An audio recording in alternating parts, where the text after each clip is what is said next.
मैं Sukhwinder Singh fit instructor government IT Barnala अज फिर तुहाडे लई एक नवी वीडियो जिहड़ा अपना चैप्टर चल रहा है ड्रिलिंग वाला उस विच एक टॉपिक है ग्राइंडर एंड ग्राइंडिंग मशीनस।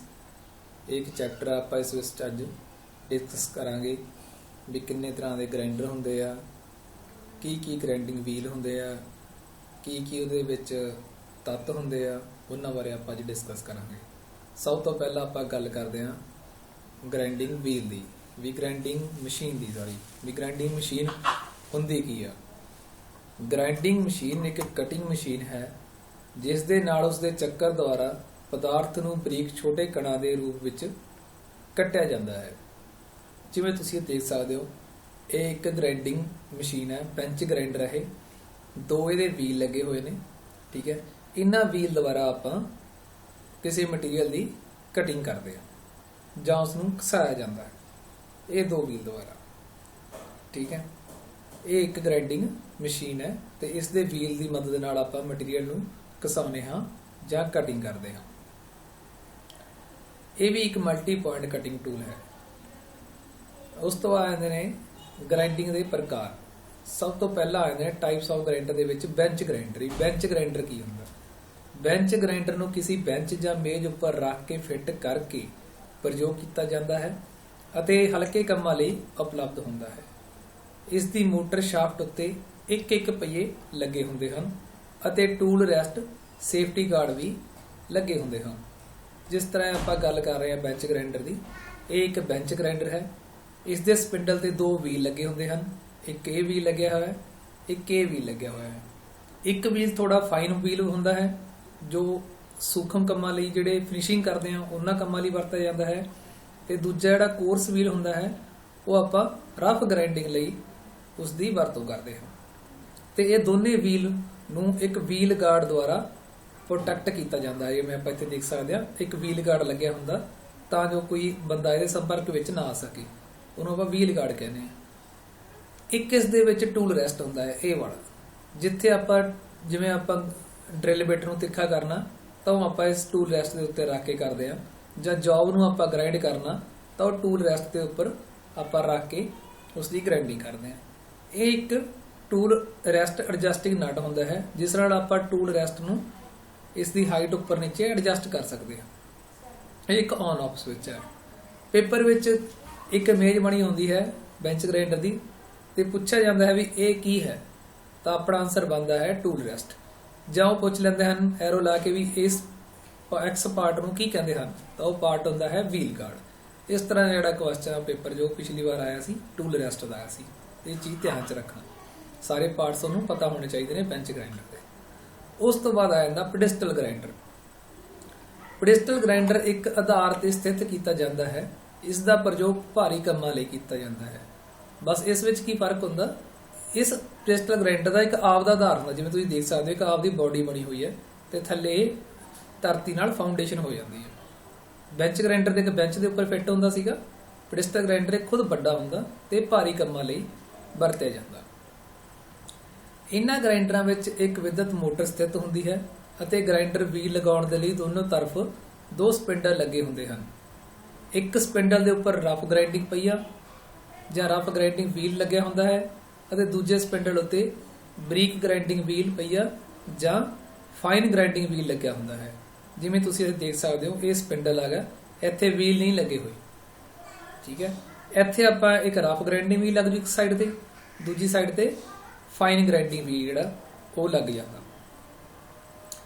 काम दे दौरान सुरक्षा दे लई पहियां नूं सुरक्षा गार्ड का प्रयोग भी किया जाता है। जिवें आपां पहला फ्रेंच ग्राइंडर डिस्कस कीता भी जिहड़े अपने ग्राइंडिंग व्हील ने उन्हां उत्ते व्हील गार्ड लग्या हुंदा तां जो कोई बंदा इहदे संपर्क च ना आ सके ते ओह इंजरी तो बच सके।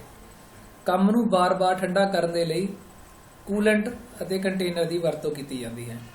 इस विच एक जो बेंच ग्राइंडर नूं फर्क हुंदा है, इस विच आपां कूलेंट की वरतों करदे आ उस नूं ठंडा करन दे लई जॉब नूं, क्योंकि हैवी वर्क लई है तो हैवी वर्क होगा तो जॉब गर्म भी होगी तो उसनूं ठंडा करना जरूरी है, तो इस विच आपां कूलेंट की वरतों करते हैं। हुण आ जाते हैं ग्राइंडिंग व्हील के दोष। ਵੀ ਗ੍ਰਾਈਂਡਿੰਗ ਵੀਲ 'ਚ ਕੀ ਸਮੱਸਿਆ ਆਉਂਦੀਆਂ ਨੇ। ਵੀਲ ਦੀ ਗੱਲ ਕਰਦੇ ਆ, ਜਿਹੜਾ ਪਹੀਆ ਹੁੰਦਾ ਵਿੱਚ ਲੱਗਿਆ ਹੋਇਆ, ਪੱਥਰੀ ਹੁੰਦੀ ਹੈ ਜਿਹੜੀ, ਉਹਦੀ ਗੱਲ ਕਰਦੇ ਆ। ਸਭ ਤੋਂ ਪਹਿਲਾਂ ਸਮੱਸਿਆ ਉਹਦੇ ਵਿੱਚ ਆਉਂਦੀ ਹੈ ਲੋਡਿੰਗ ਦੀ। ਇਹ ਦੋ ਸਮੱਸਿਆਵਾਂ ਨੇ, ਤੁਸੀਂ ਯਾਦ ਰੱਖਣੀਆਂ ਨੇ। ਪਹਿਲੀ ਉਹਨਾਂ ਵਿੱਚੋਂ ਲੋਡਿੰਗ। ਜਦੋਂ ਗ੍ਰਾਈਂਡਿੰਗ ਵੀਲ ਉੱਤੇ ਨਰਮ ਧਾਤ ਜਿਵੇਂ ਐਲੂਮੀਨੀਅਮ, ਤਾਂਬਾ, ਸ਼ੀਸ਼ੇ ਨੂੰ ਗ੍ਰਾਈਂਡ ਕਰਦੇ ਹਾਂ ਤਾਂ ਨਰਮ ਪਦਾਰਥਾਂ ਦੇ ਕਣ ਵੀਲ ਦੇ ਉੱਪਰ ਛੋਟੇ-ਛੋਟੇ ਅੰਦਰੋਂ ਵਿੱਚ ਫਸ ਜਾਂਦੇ ਹਨ, ਜਿਨ੍ਹਾਂ ਵਿੱਚ ਗ੍ਰਾਈਂਡਰ ਵੀਲ ਧਾਤੂ ਕੱਟਣਾ ਬੰਦ ਕਰ ਦਿੰਦਾ ਹੈ। ਇਸ ਸਥਿਤੀ ਨੂੰ ਲੋਡਿੰਗ ਕਹਿੰਦੇ ਹਨ।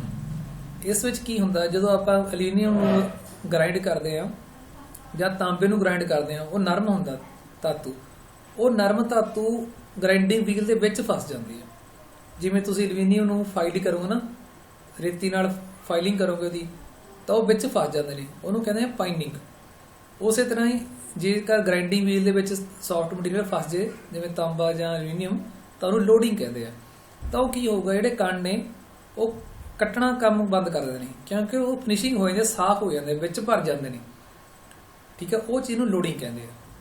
ਇਸ ਪ੍ਰਕਾਰ ਦਾ ਵੀਲ ਗ੍ਰਾਈਂਡਿੰਗ ਕਰਨ ਉੱਤੇ ਜ਼ਿਆਦਾ ਗਰਮੀ ਜਾਂ ਤਾਪ ਉਤਪਾਦਨ ਕਰਦਾ ਹੈ। ਜਦੋਂ ਹੁਣ ਉਹ ਕੱਟੂਗਾ ਨਹੀਂ, ਕਸੀ ਜਾਊਗਾ, ਤਾਂ ਕੀ ਹੋਊਗਾ, ਜ਼ਿਆਦਾ ਹੀਟ ਆ ਜਾਂ ਤਾਪ ਆ ਉਹ ਉਤਪਾਦਨ ਹੋਊਗੀ। ਜੇਕਰ ਉਸ ਦਾ ਪ੍ਰਯੋਗ ਅਧਿਕ ਕੀਤਾ ਜਾਂਦਾ ਹੈ ਤਾਂ ਇਹ ਜੌਬ ਨਿਸ਼ਾਨ ਜਾਂ ਧੱਬੇ ਛੱਡਣਾ ਸ਼ੁਰੂ ਕਰ ਦਿੰਦਾ ਹੈ। ਜਦੋਂ ਕੱਟੂਗਾ ਹੀ ਨਹੀਂ ਜੌਬ ਨੂੰ, ਤਾਂ ਉਹ ਆਪਦੇ ਨਿਸ਼ਾਨ ਛੱਡਣਾ ਸ਼ੁਰੂ ਕਰ ਦੂਗਾ। ਲੋਡਿੰਗ ਨਾਲ ਜਿਹੜਾ ਗ੍ਰਾਈਂਡਿੰਗ ਵੀਲ ਆ ਉਹ ਕੱਟਣਾ ਬੰਦ ਕਰ ਦਿੰਦਾ ਹੈ, ਕਿਉਂਕਿ ਉਸ ਦੇ ਵਿੱਚ ਐਲੂਮੀਨੀਅਮ, ਤਾਂਬੇ ਦੇ ਆਦਿ ਜਿਹੜੇ ਕਣ ਨੇ ਵਿੱਚ ਭਰ ਜਾਂਦੇ ਨੇ, ਲੋਡਿੰਗ ਹੋ ਜਾਂਦੀ ਉਹਨਾਂ ਦੀ ਪੂਰੀ, ਇਸ ਲਈ ਉਹਨੂੰ ਲੋਡਿੰਗ ਕਿਹਾ ਜਾਂਦਾ ਹੈ। ਉਸ ਤੋਂ ਬਾਅਦ ਆਉਂਦਾ ਗਲੇਜ਼ਿੰਗ। ਗਲੇਜ਼ਿੰਗ ਕੀ ਹੁੰਦਾ ਹੈ, ਗ੍ਰਾਈਂਡਿੰਗ ਪਹੀਏ ਦੀ ਉੱਪਰਲੀ ਸਤ੍ਹਾ ਚਿਕਨੀ ਅਤੇ ਚਮਕਦਾਰ ਹੋ ਜਾਂਦੀ ਹੈ। ਚਿਕਨੀ ਅਤੇ ਚਮਕਦਾਰ ਹੁੰਦੀ ਕਿਵੇਂ ਹੈ, ਜਿਹੜੇ ਗ੍ਰਾਈਂਡਿੰਗ ਵੀਲ ਦੇ ਕਣ ਹੁੰਦੇ ਨੇ, ਜਿਹੜੇ ਕਟਿੰਗ ਕਰਦੇ ਨੇ, ਉਹ ਘਸ ਜਾਂਦੇ ਨੇ। ਨਵੇਂ ਕਣ ਅੰਦਰ ਹੁੰਦੇ ਨੇ, ਉਹ ਬਾਹਰ ਨਹੀਂ ਨਿਕਲਦੇ। ਉੱਪਰਲੇ ਕਣ ਜਿਹੜੇ ਹੈਗੇ ਨੇ ਉਹ ਘਸ ਜਾਂਦੇ ਨੇ। ਜਦੋਂ ਘਸ ਜਾਂਦੇ ਨੇ, ਉਹ ਆਪਣਾ ਜਿਹੜਾ ਮਟੀਰੀਅਲ ਆ, ਆਪਣਾ ਗ੍ਰਾਈਂਡਿੰਗ ਵੀਲ ਆ, ਉਹ ਪੂਰੀ ਤਰ੍ਹਾਂ ਚਮਕਦਾਰ ਹੋ ਜਾਂਦਾ। ਜਿਵੇਂ ਤੁਸੀਂ ਆਪਾਂ ਕੋਈ ਫਰਸ਼ ਹੈਗਾ ਜਿੱਥੇ ਆਪਾਂ ਜ਼ਿਆਦਾ ਤੁਰੇ ਫਿਰਦੇ ਆ, ਖੁਰਦਰਾ ਫਰਸ਼ ਆ, ਉਹ ਹੌਲੀ ਹੌਲੀ ਆਪਣੇ ਤੁਰਨ ਨਾਲ ਉਹ ਘਸ ਜਾਂਦਾ ਉੱਪਰੋਂ ਤੇ ਚਮਕਦਾਰ ਹੋਣ ਲੱਗ ਸ਼ੁਰੂ ਹੋ ਜਾਂਦਾ। ਉਸੇ ਤਰ੍ਹਾਂ ਹੀ ਜਿਹੜਾ ਗ੍ਰਾਈਂਡਿੰਗ ਵੀਲ ਆ, ਜਦੋਂ ਉੱਪਰ ਕਣ ਨੇ, ਉੱਭਰੇ ਹੋਏ ਕਣ ਨੇ, ਬਾਹਰ ਜਿਹੜੇ ਕਣ ਉੱਭਰੇ ਹੁੰਦੇ ਨੇ ਉਹ ਘਸ ਜਾਂਦੇ ਨੇ, ਨਵੇਂ ਕਣ ਅੰਦਰੋਂ ਨਹੀਂ ਨਿਕਲਦੇ, ਤਾਂ ਫਿਰ ਉਹ ਚਮਕਦਾਰ ਤੇ ਚਿਕਨਾ ਹੋ ਜਾਂਦਾ। ਠੀਕ ਹੈ, ਉਸ ਚੀਜ਼ ਨੂੰ ਕਹਿੰਦੇ ਨੇ ਗਲੇਜ਼ਿੰਗ, ਉਸ ਨੂੰ ਗਲੇਜ਼ਿੰਗ ਕਹਿੰਦੇ ਹਨ। ਚਿਕਨੀ ਅਤੇ ਚਮਕਦਾਰ ਸਤ੍ਹਾ ਦਾ ਅਰਥ ਹੈ ਕਿ ਪਹੀਏ ਦੇ ਜਿਹੜੇ ਕਣ ਨੇ ਉਹ ਕੁੰਡੇ ਹੋ ਗਏ ਨੇ, ਬਲੰਟ ਹੋ ਗਏ ਨੇ, ਅਤੇ ਤਾਪ ਕਣ ਕੱਟਣ ਵਿੱਚ ਹੌਲੀ ਹੋ ਜਾਂਦੇ ਹਨ। ਇਸ ਪਰਸ਼ਿਤ ਪਹੀਏ ਨੂੰ ਪ੍ਰਯੋਗ ਜੌਬ ਨੂੰ ਘਸਾਉਣ ਲਈ ਬਹੁਤ ਜ਼ਿਆਦਾ ਸਮਾਂ ਲੱਗਦਾ ਹੈ। ਇਸ ਦੇ ਨਾਲ ਹੇਠ ਲਿਖੀਆਂ ਹਾਨੀਆਂ ਵੀ ਹੁੰਦੀਆਂ ਹਨ। ਹੁਣ ਜਦੋਂ ਆਪਣੇ ਜਿਹੜੇ ਕਣ ਨੇ, ਜਿਨ੍ਹਾਂ ਨੇ ਮਟੀਰੀਅਲ ਨੂੰ ਕੱਟਣਾ, ਉਹੀ ਕੱਸ ਗਏ, ਤਾਂ ਆਪਾਂ ਨੂੰ ਟਾਈਮ ਬਹੁਤ ਜ਼ਿਆਦਾ ਲੱਗੂਗਾ ਮਟੀਰੀਅਲ ਨੂੰ ਘਸਾਉਣ ਦੇ ਲਈ। ਤੇ ਇਸ ਦੇ ਨਾਲ ਹੇਠ ਲਿਖੀਆਂ ਜਿਹੜੀਆਂ ਹਾਨੀਆਂ ਉਹ ਹੁੰਦੀਆਂ ਨੇ, ਇੱਕ ਤਾਂ ਦੇਖੋ ਪਹੀਆ ਟੁੱਟ ਸਕਦਾ ਹੈ, ਦੂਜਾ ਪਹੀਆ ਅਧਿਕ ਗਰਮ ਹੋ ਜਾਂਦਾ ਹੈ, ਕਿਉਂਕਿ ਜਦੋਂ ਘਸੂਗਾ ਨਹੀਂ ਮਟੀਰੀਅਲ ਆਪਣਾ, ਬਾਰ-ਬਾਰ ਉਹ ਗਰਮ ਹੋ ਜਾਊਗਾ। ਇਸ ਨਾਲ ਪਹੀਏ ਦੇ ਬੰਧਨ ਢਿੱਲੇ ਹੋ ਜਾਂਦੇ ਹਨ, ਜਿਹੜੇ ਬਾਉਂਡ ਜਿਹਦੇ ਵਿੱਚ ਉਹ ਕਣ ਬੰਨੇ ਹੁੰਦੇ ਹਨ ਉਹ ਢਿੱਲੇ ਹੋ ਜਾਂਦੇ ਹਨ ਗਰਮ ਹੋ ਕੇ। ਇਹਦੇ ਬਾਰੇ ਆਪਾਂ ਅੱਗੇ ਡਿਸਕਸ ਕਰਾਂਗੇ। ਤੇ ਪਹੀਆ ਫਟ ਵੀ ਸਕਦਾ ਹੈ, ਜਦੋਂ ਗਰਮ ਹੋ ਗਿਆ ਤਾਂ ਉਹ ਤਿੜਕ ਜਾਂਦਾ, ਯਾਨੀ ਕਿ ਟੁੱਟ ਜਾਂਦਾ ਤੇ ਫਟ ਵੀ ਜਾਂਦਾ। ਗਲੇਜ਼ਿੰਗ ਵਿੱਚ ਤੇ ਲੋਡਿੰਗ ਵਿੱਚ ਇਹ ਫਰਕ ਹੁੰਦਾ। ਲੋਡਿੰਗ ਦੇ ਵਿੱਚ ਸੌਫਟ ਮਟੀਰੀਅਲ ਦੇ ਕਣ, ਜਿਵੇਂ ਐਲੂਮੀਨੀਅਮ, ਤਾਂਬੇ ਦੇ ਕਣ, ਉਹਦੇ ਵਿੱਚ ਫਸ ਜਾਂਦੇ ਨੇ ਤੇ ਉਹ ਕਟਿੰਗ ਕਰਨਾ ਬੰਦ ਕਰ ਦਿੰਦਾ। ਗਲੇਜ਼ਿੰਗ ਦੇ ਵਿੱਚ ਕੀ ਹੁੰਦਾ, ਜਿਹੜੇ ਉਹਦੇ ਕਣ ਹੁੰਦੇ ਨੇ ਉਹ ਘਸ ਜਾਂਦੇ ਨੇ, ਤਾਂ ਕਰਕੇ ਉਹ ਕਟਿੰਗ ਕਰਨਾ ਬੰਦ ਕਰ ਦਿੰਦਾ। ਦੋਨੇ ਹੀ ਇਹਦੇ ਇੱਕ ਦੋਸ਼ ਨੇ। ਤਾਂ ਇਹਨਾਂ ਦੋਸ਼ ਨੂੰ ਠੀਕ ਕਰਨ ਲਈ ਆਪਾਂ ਕੀ ਕਰਦੇ ਹਾਂ, ਡਰੈਸਿੰਗ ਕੀ ਹੁੰਦੀ ਹੈ। ਡਰੈਸਿੰਗ ਦੇ ਵਿੱਚ ਜਿਹੜੇ ਇਹਦੇ ਤਰੀਕੇ ਨੇ ਉਹ ਆਪਾਂ ਅੱਗੇ ਡਿਸਕਸ ਕਰਾਂਗੇ। ਸਿਰਫ ਇੱਥੇ ਆਪਾਂ ਇਹ ਪੜ੍ਹਨਾ ਵੀ ਡਰੈਸਿੰਗ ਹੁੰਦੀ ਕੀ ਹੈ। ਅੱਗੇ ਡਿਟੇਲ ਦੇ ਵਿੱਚ ਆਪਾਂ ਕਰਾਂਗੇ ਵੀ ਡਰੈਸਿੰਗ ਕਿਸ ਤਰ੍ਹਾਂ ਕੀਤੀ ਜਾਂਦੀ ਹੈ। ਪਹੀਏ ਦੇ ਉਚਿਤ ਕਟਿੰਗ ਕਿਰਿਆ ਨੂੰ ਦੁਬਾਰਾ ਪ੍ਰਾਪਤ ਕਰਨ ਲਈ ਵਿਧੀ ਨੂੰ ਡਰੈਸਿੰਗ ਕਹਿੰਦੇ ਹਨ। ਡਰੈਸਿੰਗ ਨਾਲ ਪਹੀਏ ਦੀ ਸਤ੍ਹਾ ਵਿੱਚ ਫਸੇ ਹੋਏ ਕਣ ਨਿਕਲ ਜਾਂਦੇ ਹਨ ਅਤੇ ਮੰਦੇ ਹੋਏ ਕਣਾਂ ਦੀ ਜਗ੍ਹਾ ਨਵੇਂ ਕਣ ਬਾਹਰ ਆ ਜਾਂਦੇ ਹਨ, ਜਿਸ ਨਾਲ ਜੌਬ ਕੱਟਣ ਦੀ ਸਮਤਾ ਉਤਪੰਨ ਹੋ ਜਾਂਦੀ ਹੈ। ਜੇ ਲੋਡਿੰਗ ਹੋਈ ਹੈ ਤਾਂ ਡਰੈਸਿੰਗ ਨਾਲ ਉਹ ਜਿਹੜੇ ਕਣ ਨੇ, ਐਲੂਮੀਨੀਅਮ ਵਗੈਰਾ ਜੇ ਤਾਂਬੇ ਦੇ, ਉਹ ਬਾਹਰ ਕੱਢ ਦਿੰਦੇ ਆਪਾਂ। ਜੇਕਰ ਉਹਦੀ ਗਲੇਜ਼ਿੰਗ ਹੋ ਗਈ ਹੈ ਤਾਂ ਆਪਾਂ ਜਿਹੜੇ ਉਹ ਘਸੇ ਹੋਏ ਕਣ ਨੇ ਉਹਨਾਂ ਨੂੰ ਡਰੈਸਿੰਗ ਦੀ ਮਦਦ ਨਾਲ ਬਾਹਰ ਕੱਢ ਦਿੰਦੇ ਆ ਤੇ ਨਵੇਂ ਕਣ ਉੱਤੇ ਉੱਭਰੇ ਆਉਂਦੇ ਨੇ, ਜਿਨ੍ਹਾਂ ਨਾਲ ਜੌਬ ਦੀ ਕਟਿੰਗ ਹੋਣੀ ਸ਼ੁਰੂ ਹੋ ਜਾਂਦੀ ਹੈ। ਡਰੈਸਿੰਗ ਕਿਵੇਂ ਕਰਦੇ ਹਾਂ, ਇਹਦੇ ਬਾਰੇ ਆਪਾਂ ਅੱਗੇ ਚਰਚਾ ਕਰਾਂਗੇ। ਫਿਲਹਾਲ ਡਰੈਸਿੰਗ 'ਚ ਇੰਨਾ ਸੀਗਾ। ਇਹ ਆਪਾਂ ਅੱਗੇ ਹੀ ਅੱਜ ਹੀ ਚਰਚਾ ਕਰਾਂਗੇ ਇਸੇ ਵੀਡੀਓ ਵਿੱਚ ਵੀ ਡਰੈਸਿੰਗ ਕਿਵੇਂ ਕੀਤੀ ਜਾਂਦੀ ਹੈ। ਤਾਂ ਇਹ ਚੀਜ਼ ਤੁਹਾਨੂੰ ਕਲੀਅਰ ਹੋਣੀ ਚਾਹੀਦੀ ਹੈ ਇੱਥੇ ਵੀ ਡਰੈਸਿੰਗ ਆ ਜਿਹੜੀ ਉਹ ਗਲੇਜ਼ਿੰਗ ਤੇ ਲੋੜੀ ਨੂੰ ਠੀਕ ਕਰਨ ਲਈ ਕੀਤੀ ਜਾਂਦੀ ਹੈ। ਇੱਕ ਇਹ 'ਚ ਆਉਂਦਾ ਹੈ ਸ਼ਬਦ ਟਰੂਇੰਗ। ਟਰੂਇੰਗ ਕੋਈ ਫਰਕ ਨਹੀਂ ਪੈਂਦਾ ਕਿ ਵੀਲ ਕਿੰਨੀ ਸਹੀ ਤਰੀਕੇ ਨਾਲ ਨਿਰਮਿਤ ਕੀਤਾ ਗਿਆ ਹੈ। ਕੋਈ ਫਰਕ ਨਹੀਂ ਪੈਂਦਾ ਵੀ ਜਿਹੜਾ ਵੀਲ ਬਣਿਆ ਉਹ ਕਿੰਨਾ ਸਹੀ ਬਣਾਇਆ ਹੋਇਆ। ਜਦੋਂ ਵੀਲ ਇੱਕ ਸਪਿੰਡਲ ਤੇ ਲਗਾਇਆ ਜਾਂਦਾ ਹੈ ਤਾਂ ਕੀ ਹੁੰਦਾ ਹੈ, ਹੋਲ ਦੀ ਫਰਕ ਨਾਲ, ਕਲੀਅਰੈਂਸ ਦੇ ਫਰਕ ਨਾਲ ਥੋੜੀ ਜਿਹੀ ਵਿਲੱਖਣਤਾ ਐਸੈਂਟ੍ਰਿਸਿਟੀ ਹੋਵੇਗੀ। ਐਸੈਂਟ੍ਰਿਸਿਟੀ ਕੀ ਹੁੰਦੀ ਹੈ, ਇਹ ਵਾਲੀ ਚੀਜ਼। ਜਿਵੇਂ ਇਹ ਬਲੈਕ ਕਲਰ ਦਾ ਜਿਹੜਾ ਸਰਕਲ ਆ ਵੀਲ ਆ ਬਿਲਕੁਲ ਗੋਲ ਹੈ, ਠੀਕ ਹੈ, ਬਟ ਔਰੇਂਜ ਕਲਰ ਵਾਲਾ, ਸੰਤਰੀ ਰੰਗ ਵਾਲਾ ਕੀ ਹੈ, ਥੋੜਾ ਜਿਹਾ ਓਵਲ ਸ਼ੇਪ ਆ, ਅੰਡਾਕਾਰ ਦਾ। ਇਹ ਚੀਜ਼ ਨੂੰ ਕਹਿੰਦੇ ਨੇ ਐਸੈਂਟ੍ਰਿਸਿਟੀ। ਮਤਲਬ ਪੂਰਾ ਗੋਲ ਨਹੀਂ ਹੈਗਾ, ਘੁੰਮਣ ਸਮੇਂ ਪੂਰਾ ਗੋਲ ਨਹੀਂ ਘੁੰਮਦਾ, ਥੋੜਾ ਜਿਹਾ ਜਿਵੇਂ ਕਹਿੰਦੇ ਚੱਕੇ ਵਿੱਚ ਬਲ ਪੈ ਗਿਆ, ਠੀਕ ਹੈ, ਉਹ ਚੀਜ਼ ਹੋ ਜਾਂਦੀ ਹੈ, ਪੂਰਾ ਗੋਲ ਨਹੀਂ ਹੁੰਦਾ। ਇਹ ਚੀਜ਼ ਨੂੰ ਖਤਮ ਕਰਨਾ ਆਪਾਂ ਨੇ ਤੇ ਪੂਰਾ ਗੋਲ ਕਰਨਾ ਵੀਲ ਨੂੰ, ਉਹਨੂੰ ਕਹਿੰਦੇ ਨੇ ਟਰੂਇੰਗ। ਭਾਵੇਂ ਕਿ ਇਹ 0.01 ਤੋਂ ਵੀ ਘੱਟ ਹੈ, ਇਹ ਵਰਕਪੀਸ ਦੇ ਅੰਤਮ ਆਕਾਰ ਅਤੇ ਫਾਈਨਲ ਨੂੰ ਪ੍ਰਭਾਵਿਤ ਕਰੇਗੀ। ਇਸ ਲਈ ਉੱਚ ਕੁਆਲਿਟੀ ਦੇ ਕੰਮਾਂ ਨੂੰ ਬਣਾਉਣ ਲਈ ਪਹੀਏ ਦੀ ਟਰੂਇੰਗ, ਵੀਲ ਦੀ ਟਰੂਇੰਗ ਕਰਨੀ ਆਪਾਂ ਨੂੰ ਪੈਂਦੀ ਹੈ।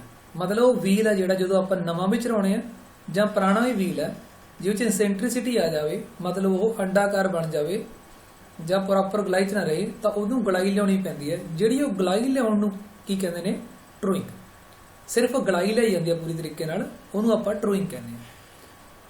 ਇਸ ਨੂੰ ਲੱਭਣ ਲਈ ਇੱਕ ਤਰੀਕਾ ਹੈ, ਜਿਹੜੇ ਬੱਚਿਆਂ ਕੋਲ ਮੋਮ ਦੇ ਕਲਰ ਹੁੰਦੇ ਨੇ, ਕੈਰੀਅਨਸ ਕਹਿੰਦੇ ਆਪਾਂ, ਉਹਦੇ ਨਾਲ ਪਹੀਏ ਨੂੰ ਸਪਿਨ ਕਰੋ ਅਤੇ ਕਰਨਸ ਨੂੰ ਥੋੜਾ ਅੱਗੇ ਤੱਕ ਲੈ ਕੇ ਜਾਓ, ਜਦੋਂ ਤੱਕ ਇਹ ਛੂ ਨਾ ਜਾਵੇ।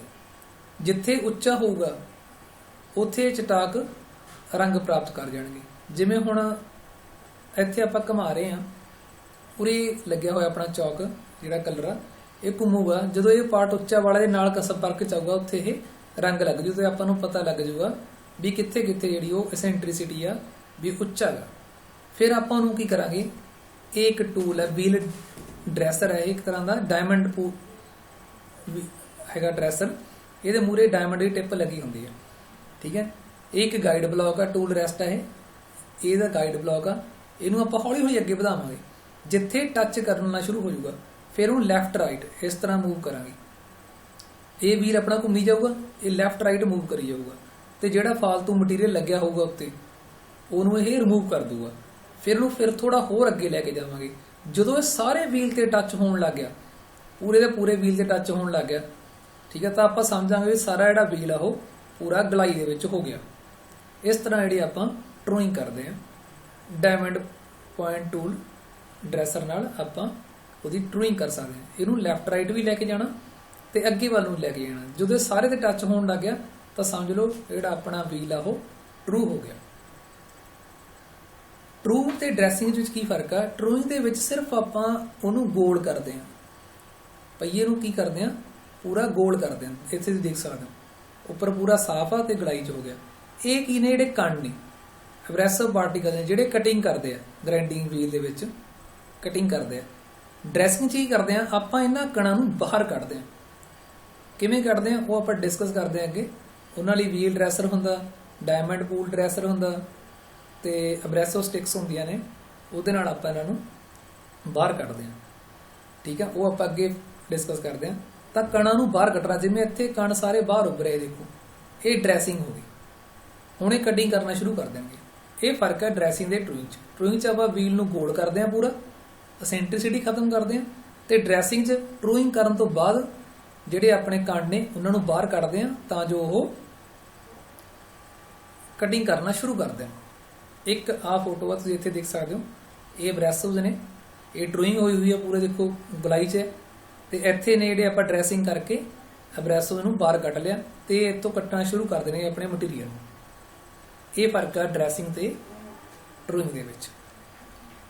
ਉਸ ਤੋਂ ਬਾਅਦ ਕਰਦੇ ਆ ਆਪਾਂ ਡਰੈਸਿੰਗ ਅਤੇ ਟਰੂਇੰਗ ਦੀਆਂ ਕ੍ਰਿਆਵਾਂ ਇੱਕਸਾਰ ਹੀ ਕੀਤੀਆਂ ਜਾਂਦੀਆਂ ਹਨ। ਪਹਿਲਾਂ ਆਪਾਂ ਟਰੂਇੰਗ ਕਰਦੇ ਆ, ਫਿਰ ਆਪਾਂ ਉਹਦੀ ਡਰੈਸਿੰਗ ਕਰਦੇ ਆ।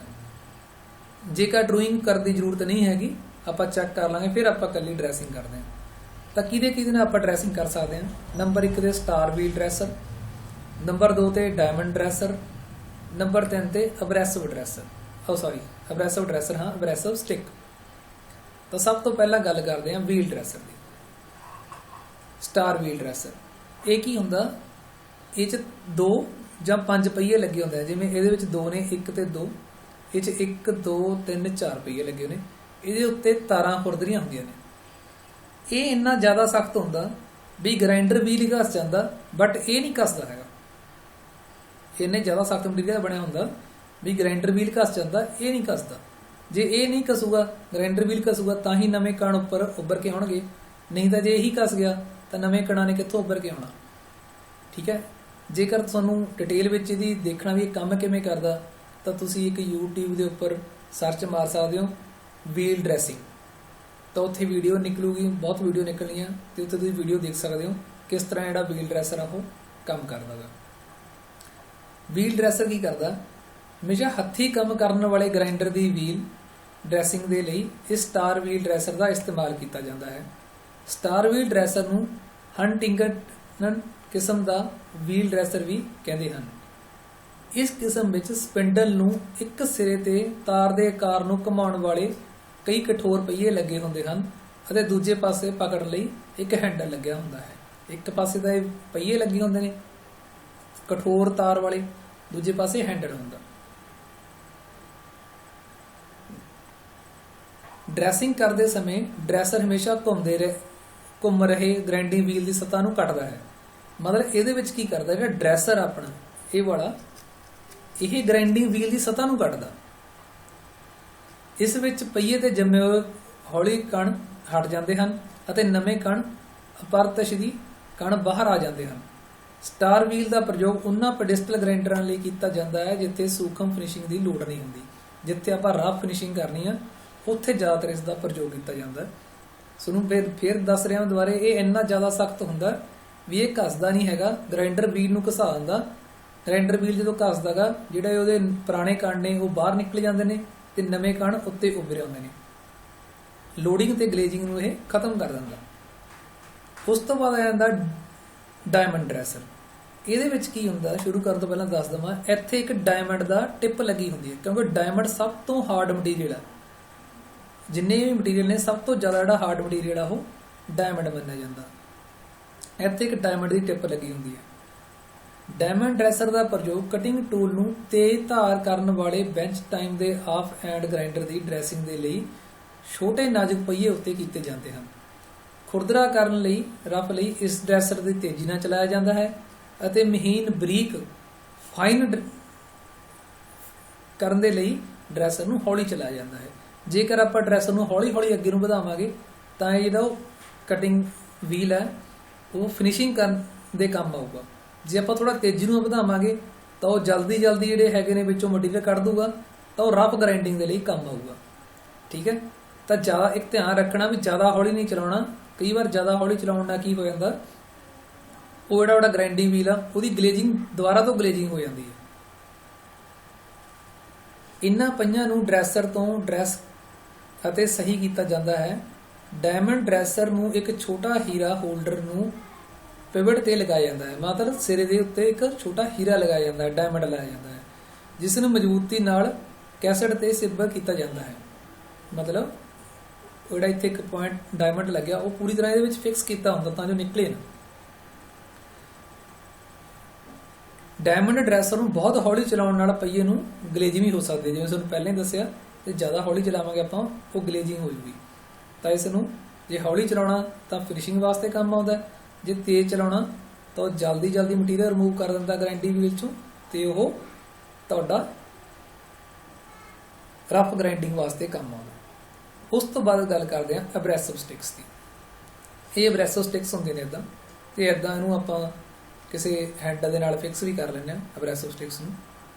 ਡਰੈਸਿੰਗ ਸਟਿਕਸ CBN ਇੱਕ ਮਟੀਰੀਅਲ ਹੈ ਜਿਹਦੇ ਗ੍ਰਾਈਂਡਿੰਗ ਵੀਲ ਬਣਦੇ ਨੇ, ਅਤੇ ਰਵਾਇਤੀ ਕਨਵੈਨਸ਼ਨਲ ਵੀਲ ਜਿਹੜੇ ਆਮ ਤੌਰ ਤੇ ਵਰਤੇ ਜਾਂਦੇ ਨੇ ਕਨਵੈਨਸ਼ਨਲ ਵੀਲ, ਉਹਨਾਂ ਦੀ ਟਰੂਇੰਗ ਤੇ ਡਰੈਸਿੰਗ ਲਈ ਤਿਆਰ ਕੀਤੀਆਂ ਜਾਂਦੀਆਂ ਹਨ। ਡਰੈਸਿੰਗ ਵੀਲ ਕਾਹਦੇ ਬਣਦੇ ਨੇ, ਜਾਂ ਤਾਂ ਵੈਸੇ ਸੀਮੈਂਟ ਵਗੈਰਾ ਦੇ ਹੁੰਦੇ ਨੇ ਉਹ, ਜਾਂ ਉਹ CBN ਮਟੀਰੀਅਲ ਦੇ ਬਣੇ ਹੁੰਦੇ ਨੇ। ਉਹਨਾਂ ਦੀ ਡਰੈਸਿੰਗ ਦੀ ਟਰੂਇੰਗ ਕਰਨ ਲਈ ਆਪਾਂ ਅਬਰੈਸਿਵ ਸਟਿਕਸ ਦੀ ਵਰਤੋਂ ਵੀ ਕਰਦੇ ਹਾਂ। ਇਹ ਵੱਖ-ਵੱਖ ਸਮੱਗਰੀ ਵਿੱਚ ਉਪਲਬਧ ਹੁੰਦੇ ਹਨ। ਐਬਰੈਸੋ ਸਟਿਕਸ ਜਾਂ ਤਾਂ ਸਿਲੀਕਨ ਕਾਰਬਾਈਡ ਡਰੈਸਿੰਗ ਸਟਿਕਸ ਹੁੰਦੀਆਂ ਨੇ ਜਿਹੜੀਆਂ ਹੱਥ ਨਾਲ ਆਪਾਂ ਡਰਾਇੰਗ ਕਰਦੇ, ਜਿਵੇਂ ਇਹ ਵਾਲੀਆਂ ਨੇ। ਜੇ ਹੱਥ ਨਾਲ ਡਰਾਇੰਗ ਤੇ ਡਰੈਸਿੰਗ ਕਰਨੀ ਆ ਤਾਂ ਆਪਾਂ ਸਿਲੀਕਨ ਕਾਰਬਾਈਡ ਦੀਆਂ ਬਣੀਆਂ ਹੋਈਆਂ ਐਬਰੈਸੋ ਸਟਿਕਸ ਵਰਤਦੇ ਹਾਂ। ਜੇਕਰ ਆਪਾਂ ਟੂਲ ਰੂਮ 'ਚ ਕਰਨੀ ਹੈ ਪ੍ਰੋਪਰ ਤਰੀਕੇ ਨਾਲ ਇਸ ਤਰ੍ਹਾਂ, ਤਾਂ ਇਹ ਐਲੂਮੀਨੀਅਮ ਆਕਸਾਈਡ, ਸਿਲੀਕਨ ਕਾਰਬਾਈਡ ਜਾਂ ਸੈਰਾਮਿਕ ਮਟੀਰੀਅਲ ਦੀਆਂ ਬਣੀਆਂ ਹੁੰਦੀਆਂ ਹਨ। ਐਬਰੈਸੋ ਸਟਿਕਸ ਕਾਹਦੀਆਂ ਬਣੀਆਂ ਹੁੰਦੀਆਂ ਨੇ? ਐਲੂਮੀਨੀਅਮ ਆਕਸਾਈਡ, ਸਿਲੀਕਨ ਕਾਰਬਾਈਡ ਜਾਂ ਸੈਰਾਮਿਕ ਦੀਆਂ, ਜੇਕਰ ਆਪਾਂ ਟੂਲ ਰੂਮ ਵਿੱਚ ਗ੍ਰਾਈਂਡਿੰਗ ਕਰਨੀ ਹੈ। ਜੇ ਹੱਥ ਨਾਲ ਕਰਨੀ ਹੈ ਫਿਰ ਆਪਾਂ ਸਿਲੀਕਨ ਕਾਰਬਾਈਡ ਦੀਆਂ ਡਰੈਸਿੰਗ ਸਟਿਕਸ ਵਰਤਦੇ ਹਾਂ। ਇਹ ਵੀ ਇੱਕ ਤਰੀਕਾ ਹੈਗਾ ਡਰੈਸਿੰਗ ਤੇ ਡਰਾਇੰਗ ਕਰਨ ਦਾ। ਉਸ ਤੋਂ ਬਾਅਦ ਗੱਲ ਕਰਦੇ ਹਾਂ ਗ੍ਰਾਈਂਡਿੰਗ ਵੀਲ ਦੀ। ਭਿੰਨ ਕੰਮਾਂ ਦੀ ਸਥਿਤੀ ਦੇ ਅਨੁਸਾਰ ਭਿੰਨ ਪਹੀਏ ਪ੍ਰਯੋਗ ਕੀਤੇ ਜਾਂਦੇ ਹਨ, ਜਿਸ ਵਿੱਚ ਗ੍ਰਾਈਂਡਿੰਗ ਪਹੀਆਂ ਦੇ ਲੱਛਣ ਹੇਠ ਲਿਖੇ ਹੁੰਦੇ ਹਨ। ਇੱਕ ਗ੍ਰਾਈਂਡਿੰਗ ਵੀਲ ਦੇ 5 ਲੱਛਣ ਹੁੰਦੇ ਨੇ। ਇੱਕ ਤਾਂ ਉਹਦੇ ਵਿੱਚ ਐਬਰੈਸਿਵ ਵੀ ਜਿਹੜੇ ਕਟਿੰਗ ਕਰਦੇ ਆ, ਕਣ ਕਟਿੰਗ ਕਰਦੇ ਆ, ਉਹ ਕਿਹੋ ਜਿਹੇ ਨੇ। ਨੰਬਰ 2 ਤੇ ਗ੍ਰੇਨ ਸਾਈਜ਼, ਉਹਨਾਂ ਦਾ ਸਾਈ ਕਿੰਨਾ ਗਾ, ਉਹਨਾਂ ਕਣਾਂ ਦਾ ਸਾਈ ਕਿੰਨਾ। ਨੰਬਰ 3 ਤੇ ਗ੍ਰੇਡ, ਵੀ ਉਹ ਗ੍ਰੇਡ ਸਖਤ ਕਿੰਨੇ ਨੇ, ਜਿਹੜਾ ਬੌਂਡ ਪਾਇਆ ਉਹ ਕਿੰਨੇ ਸਖਤੀ ਨਾਲ ਉਹਨੂੰ ਫੜਿਆ ਹੋਇਆ। ਨੰਬਰ 3 ਤੇ ਕੰਸਟਰਕਸ਼ਨ, ਜਿਹਦੇ ਵਿੱਚ ਵੀ ਬੌਂਡ ਕਿੰਨਾ ਪਾਇਆ ਤੇ ਐਬਰੈਸਿਵ ਕਣ ਕਿੰਨੇ ਨੇ, ਉਹਨਾਂ ਦੀ ਆਪਸ ਵਿੱਚ ਮਾਤਰਾ ਕਿੰਨੀ ਹੈ, ਰੇਸ਼ੋ ਕਿੰਨੀ ਹੈ। ਆਪਾਂ ਪੂਰੇ ਅੱਗੇ ਡਿਟੇਲ ਦੇ ਵਿੱਚ ਇਹ ਕਰਾਂਗੇ। 5ਵਾਂ ਪਾਉਂਡ, ਉਹ ਮਟੀਰੀਅਲ ਜਿਹੜਾ ਇਹਨੂੰ ਫੜਨ, ਐਬਰੈਸੋ ਨੂੰ ਫੜਨ ਵਾਸਤੇ ਵਰਤਿਆ ਜਾਂਦਾ। ਠੀਕ ਹੈ, ਇਹ ਮੇਨ 5 ਤੱਤ ਨੇ। ਇਹਨਾਂ ਵਿੱਚੋਂ ਐਬਰੈਸੋ, ਪਹਿਲਾਂ ਤੁਹਾਨੂੰ ਦੱਸ ਦਿੰਦਾ ਐਬਰੈਸੋ ਕੀ ਹੁੰਦੇ ਨੇ। ਕਿਸੇ ਗ੍ਰਾਈਂਡਿੰਗ ਪਹੀਏ ਵਿੱਚ ਧਾਤੂ ਨੂੰ ਕੱਟਣ ਦੇ ਜੋ ਕੰਮ ਆਉਂਦਾ ਹੈ। ਇਹਦੇ ਵਿੱਚ ਕਣ ਪਾਏ ਜਾਂਦੇ ਨੇ ਇੱਕ ਹਾਰਡ ਮਟੀਰੀਅਲ ਦੇ, ਜਿਵੇਂ ਐਲੂਮੀਨੀਅਮ ਆਕਸਾਈਡ ਦੇ ਜਾਂ ਸਿਲੀਕਨ ਕਾਰਬਾਈਡ ਦੇ ਆਪਾਂ ਕਣ ਪਾਉਂਦੇ ਆ, ਜਿਹੜੇ ਕਿ ਮਟੀਰੀਅਲ ਨੂੰ ਕੱਟਦੇ ਨੇ, ਉਹਨਾਂ ਨੂੰ ਐਬਰੈਸੋ ਕਹਿੰਦੇ ਨੇ। ਇਹਨਾਂ ਐਬਰੈਸੋ ਕਣਾਂ ਨੂੰ ਆਪਸ ਵਿੱਚ ਬੰਨ੍ਹ ਕੇ ਰੱਖਿਆ ਜਾਂਦਾ ਹੈ, ਉਹਨੂੰ ਆਪਾਂ ਬੌਂਡ ਕਹਿੰਦੇ ਆ। ਉਦਾਹਰਨ ਦੇ ਤੌਰ ਤੇ ਜਿਵੇਂ ਆਪਾਂ ਬਜਰੀ ਦੇ ਸੀਮੈਂਟਰ ਲਾਉਣੇ ਆ, ਜਿਹੜੀ ਤਾਂ ਬਜਰੀ ਆ ਉਹ ਤਾਂ ਐਬਰੈਸੋ ਦਾ ਕੰਮ ਆ, ਇੱਕ ਤਰ੍ਹਾਂ ਐਬਰੈਸੋ ਹੋ ਗਏ, ਤੇ ਉਹਨਾਂ ਨੂੰ ਜੋੜ ਕੇ ਕਿਵੇਂ ਰੱਖਿਆ ਜਾਂਦਾ? ਸੀਮੈਂਟ ਦੀ ਮਦਦ ਨਾਲ। ਜਿਹੜਾ ਸੀਮੈਂਟ ਹੋ ਗਿਆ ਉਹ ਕੀ ਕਰਦਾ? ਇੱਕ ਤਰ੍ਹਾਂ ਬੌਂਡ ਦਾ ਕੰਮ ਕਰਦਾ ਗਾ। ਬੌਂਡ ਵੀ ਤਾਂ ਬਹੁਤ ਸਾਰੇ ਪ੍ਰਕਾਰ ਦੇ ਬੌਂਡ ਆਪਾਂ ਵਰਤਦੇ ਹਾਂ, ਉਹ ਵੀ ਆਪਾਂ ਅੱਗੇ ਡਿਸਕਸ ਕਰਾਂਗੇ। ਉਸ ਤੋਂ ਬਾਅਦ ਆਉਂਦਾ ਗ੍ਰੇਨ ਸਾਈਜ਼। ਥੋੜਾ ਜਿਹਾ ਧਿਆਨ ਰੱਖਿਓ ਸਮਝਣ ਲਈ, ਕਨਫਿਊਜ਼ ਨਾ ਹੋਇਓ ਵੀ ਗ੍ਰੇਨ ਸਾਈਜ਼ ਕੀ ਹੁੰਦਾ। ਗ੍ਰੇਨ ਸਾਈਜ਼ ਦੇ ਲਈ ਪ੍ਰਯੋਗ ਕੀਤੀ ਜਾਣ ਵਾਲੀ ਛਾਨਣੀ ਦੇ ਸੁਰਾਖਾਂ ਦੀ ਸੰਖਿਆ ਨੂੰ ਹੀ ਸੰਖਿਆ ਦੁਆਰਾ ਦਿਖਾਇਆ ਜਾਂਦਾ ਹੈ। ਇਸ ਸਾਈਜ਼ ਦੀ ਸੰਖਿਆ ਦਾ ਵੱਡਾ ਮਾਨ ਦਾ ਮਤਲਬ ਹੁੰਦਾ ਹੈ ਮਹੀਨ ਗ੍ਰਿਟ, ਮਤਲਬ ਫਾਈਨ ਗ੍ਰਿਟ। ਜਿੰਨੀ ਸੰਖਿਆ ਵੱਧ ਹੋ ਉਨਾ ਜਿਹੜਾ ਤੁਹਾਡਾ ਗ੍ਰਿਟ ਹੋਊਗਾ, ਉਹ ਤੁਹਾਡਾ ਸਾਈਜ਼ ਹੋਊਗਾ ਗ੍ਰੇਨ ਦਾ, ਉਹ ਫਾਈਨ ਹੋਊਗਾ। ਹੁਣ ਸਾਨੂੰ ਸਮਝਾਉਣਾ ਕਿਵੇਂ ਕੱਢਦੇ ਆ। ਉਦਾਹਰਨ ਦੇ ਤੌਰ ਤੇ ਲੈ ਲਓ, ਜਿਵੇਂ ਮੈਂ ਕਹਿ ਰਿਹਾ ਉਵੇਂ ਨਹੀਂ ਹੁੰਦਾ, ਪਰ ਤੁਹਾਨੂੰ ਸਮਝਾਉਣ ਦੇ ਲਈ ਦੱਸ ਰਿਹਾ ਮੈਂ ਵੀ ਕਿਵੇਂ ਹੁੰਦਾ। ਇੱਕ ਛਾਨਣੀ ਆ ਜਿਹਦੇ ਵਿੱਚ 10 mm ਦਾ ਹੋਲ ਕੀਤੇ ਹੋਏ ਨੇ, 10 mm ਦੇ ਹੋਲ ਕਰੇ ਹੋਏ ਨੇ ਕਾਫੀ ਸਾਰੇ। ਉਹ 'ਚ ਆਪਾਂ ਨੇ ਬਜਰੀ ਪਾ ਲਈ। ਹੁਣ ਜਿਹੜੀ ਬਜਰੀ 10 mm ਦੇ ਸਾਈਜ਼ ਤੋਂ ਘੱਟ ਹੋਊਗੀ ਉਹ ਹੋਲ ਦੇ ਵਿੱਚ ਦੀ ਨਿਕਲ ਜੂਗੀ, ਬਾਕੀ ਉੱਪਰ ਰਹਿ ਜੂਗੀ। ਹੁਣ 10 mm ਤੋਂ ਘੱਟ ਵਾਲੀ ਹੋਲ ਦੀ ਬਜਰੀ ਨੂੰ ਆਪਾਂ ਕਿਹੜੀ ਛਾਨਣੀ 'ਚ ਪਾਉਣਾ? ਦੂਜੀ ਛਾਨਣੀ ਹੈ ਜਿਸ 'ਚ 9 mm ਦੇ ਹੋਲ ਕੀਤੇ ਹੋਏ ਨੇ। ਹੁਣ ਜਦੋਂ ਉਹਦੇ ਵਿੱਚ 9 mm ਦੀ ਛਾਨਣੀ ਵਿੱਚ ਆਪਾਂ ਛਾਣਾਂਗੇ ਬਜਰੀ ਨੂੰ, ਤਾਂ ਕੀ ਹੋਊਗਾ? 9 ਜਾਂ 9 ਤੋਂ ਘੱਟ mm ਵਾਲੀ ਸਾਰੀ ਬਜਰੀ ਥੱਲੇ ਗਿਰ ਜੂਗੀ। ਸਿਰਫ ਕਿਹੜੀ ਬਚੂਗੀ? 10 mm ਵਾਲੀ, ਕਿਉਂਕਿ ਉੱਪਰੋਂ ਜਿਹੜੀ ਆਈ ਸੀ ਉਹ 10 mm ਦੀ ਆਈ ਸੀਗੀ, 10 mm ਵਾਲੀ ਬਾਜੂ। ਹੁਣ 9 mm ਵਾਲੀ ਛਾਨਣੀ ਨੂੰ ਆਪਾਂ ਕਹਿ ਸਕਦੇ ਹਾਂ ਵੀ ਉਹ 10 ਨੰਬਰ, ਮੰਨ ਲਓ ਉਹਨੂੰ ਆਪਾਂ ਕਹਿਤਾ ਵੀ 10 ਨੰਬਰ ਦੇ 10 ਨੰਬਰ ਦਿੱਤਾ ਉਹਨੂੰ ਆਪਾਂ ਨੇ। ਉਸ ਤੋਂ ਬਾਅਦ ਜਿਹੜੀ 9 ਨੰਬਰ ਵਾਲੀ ਛਾਨਣੀ ਆ ਉਹਨੂੰ ਆਪਾਂ 8 ਨੰਬਰ ਵਾਲੀ ਛਾਨਣੀ ਵਿੱਚ ਦੀ ਛਾਣਾਂਗੇ, ਜਿਸ 'ਚ 8 mm ਦੇ ਹੋਲ ਕਰੇ ਹੋਏ ਨੇ। ਉਹ 'ਚ ਕੀ ਹੋਊਗਾ? 8 mm ਜਾਂ ਉਸ ਤੋਂ ਘੱਟ ਦੇ ਜਿਹੜੇ ਬਜਰੀ ਹੈਗੀ ਉਹ ਨੀਚੇ ਗਿਰ ਜੂਗੀ।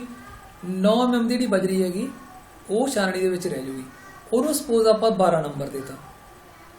ਉਸ ਤੋਂ ਬਾਅਦ ਜਿਹੜੀ 7 mm ਹੋਲ ਵਾਲੀ ਆਪਾਂ ਛਾਣੀ ਲਵਾਂਗੇ, ਜਿਹਦੇ ਵਿੱਚ ਦੀ 7 mm ਦੇ ਹੋਲ ਦੇ 7 mm ਜਾਂ ਉਸ ਤੋਂ ਘੱਟ ਦੀ ਸਾਰੀ ਬਜਰੀ ਥੱਲੇ ਗਿਰ ਜੂਗੀ, ਸਿਰਫ 8 mm ਦੀ ਰਹਿ ਜੂਗੀ, ਕਿਉਂਕਿ 9 ਤੇ 10 ਤਾਂ ਆਪਾਂ ਪਹਿਲੇ ਹੀ ਅਲੱਗ ਕਰਤੇ, 8 ਦੀ ਰਹਿ ਜੂਗੀ, ਉਹਨੂੰ ਆਪਾਂ 14 ਨੰਬਰ ਦਿੱਤਾ। ਇਸ ਤਰ੍ਹਾਂ ਜਿਹੜੀ ਛਾਨਣੀ ਦੇ ਸਰਾਖ ਦੇ ਹਿਸਾਬ ਨਾਲ ਇਹਨਾਂ ਨੂੰ ਆਪਾਂ ਗ੍ਰੇਨ ਸਾਈਜ਼ ਬਣਾਇਆ ਜਾਂਦਾ। ਜਿੰਨੀਆਂ ਗ੍ਰੇਨ ਸਾਈਜ਼ ਘੱਟ ਹੋਊਗਾ ਉਨਾ ਜਿਹੜਾ ਤੁਹਾਡਾ ਗ੍ਰੇਨ ਦਾ ਜਿਹੜਾ ਸਾਈਜ਼ ਹੋਊਗਾ ਉਹ ਵੱਡਾ ਹੋਊਗਾ। ਜਿਵੇਂ ਜਿਵੇਂ ਇਹਨਾਂ ਦੀ ਗ੍ਰੇਨ ਸਾਈਜ਼ ਦੀ ਗਿਣਤੀ ਵਧੀ ਜਾਊਗੀ, 10 12 14 20 60 180 400, ਉਵੇਂ ਉਵੇਂ ਤੁਹਾਡਾ ਜਿਹੜਾ ਗ੍ਰੇਨ ਦਾ ਸਾਈਜ਼ ਆ ਉਹ ਫਾਈਨ ਹੋਈ ਜਾਊਗਾ, ਬਰੀਕ ਹੋਈ ਜਾਊਗਾ। ਜਾਣੀ ਕਿ ਅਬਰੈਸਿਵ ਦਾ ਸਾਈਜ਼ ਆਪਾਂ ਇੱਥੇ ਗੱਲ ਕਰਾਂਗੇ ਉਹ ਬਰੀਕ ਹੋ ਜਾਊਗਾ। ਠੀਕ ਹੈ, ਸਮਝ ਲੱਗ ਗਿਆ ਹੋਣਾ? ਨਹੀਂ, ਇੱਕ ਵਾਰ ਰਿਪੀਟ ਤੋਂ ਜ਼ਰੂਰ ਦੇਖਿਓ, ਕਲੀਅਰ ਹੋ ਜਾਊਗਾ।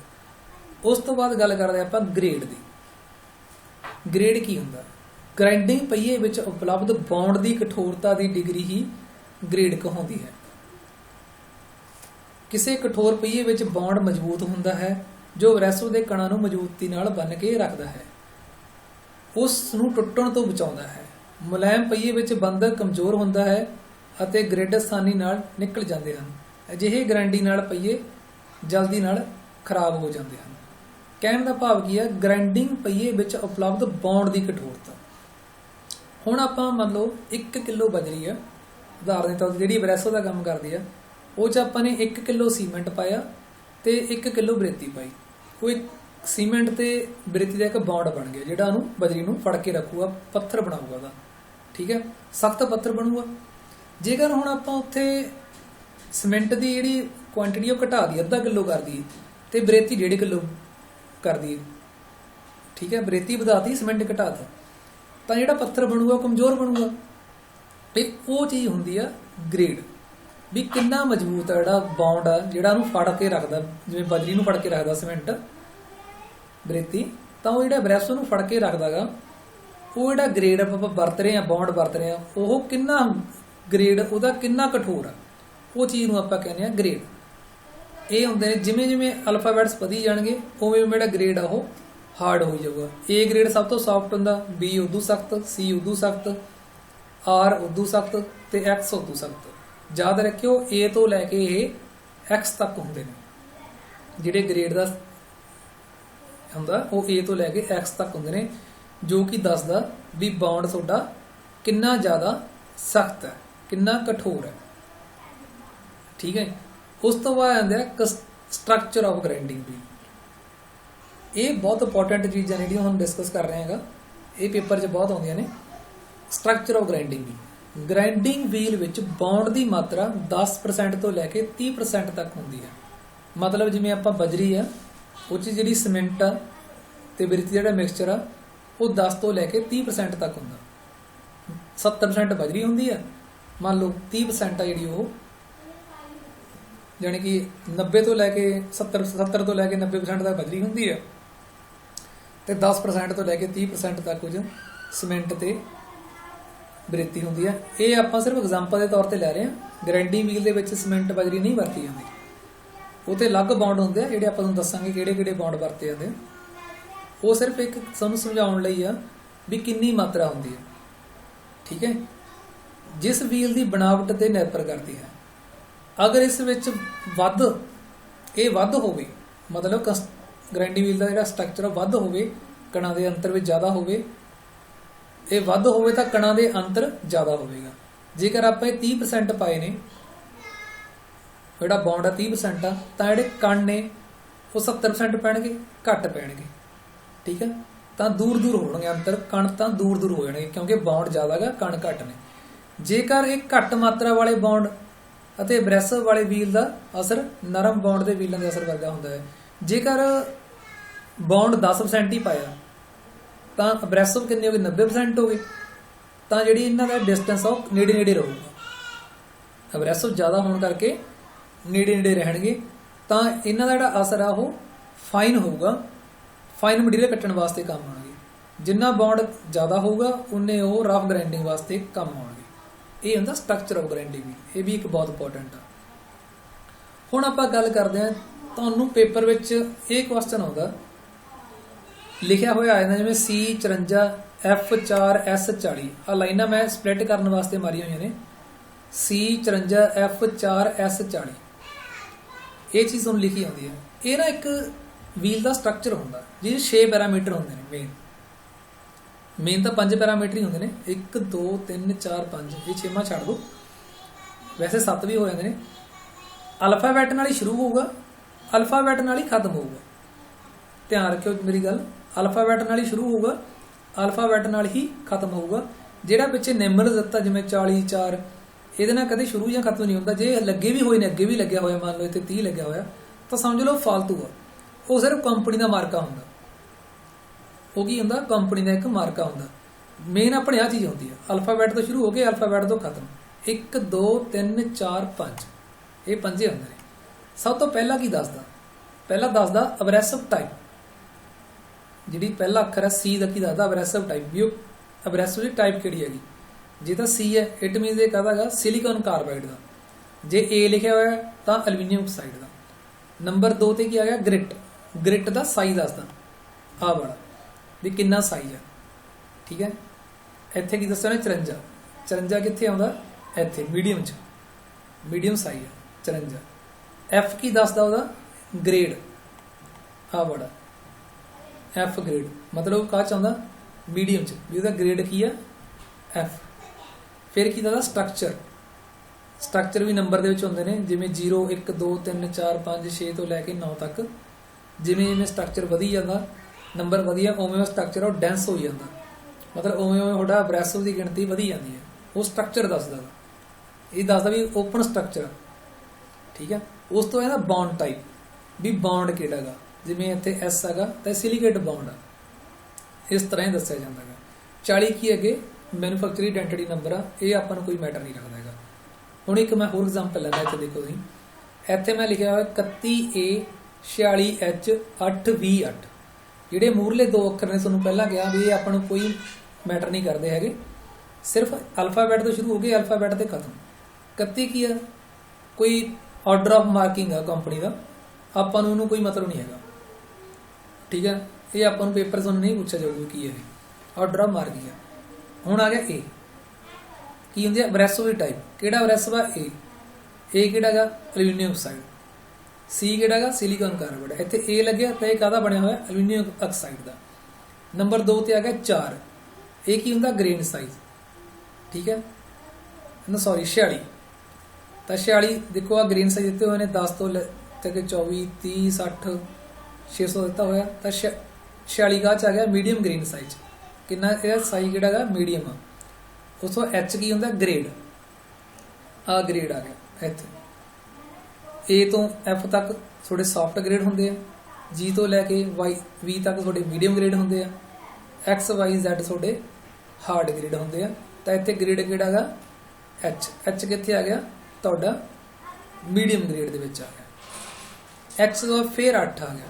ਇਹ ਕੀ ਦੱਸਦਾ? ਸਟਰਕਚਰ।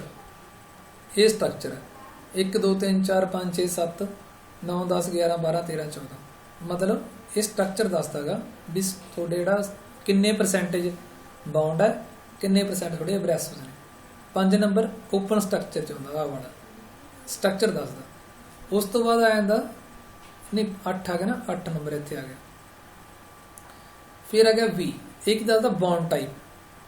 ਵੀ ਦੇ ਕਿਹੜਾ ਹੁੰਦਾ? ਵਰਟੀਫਾਈਡ ਬੌਂਡ।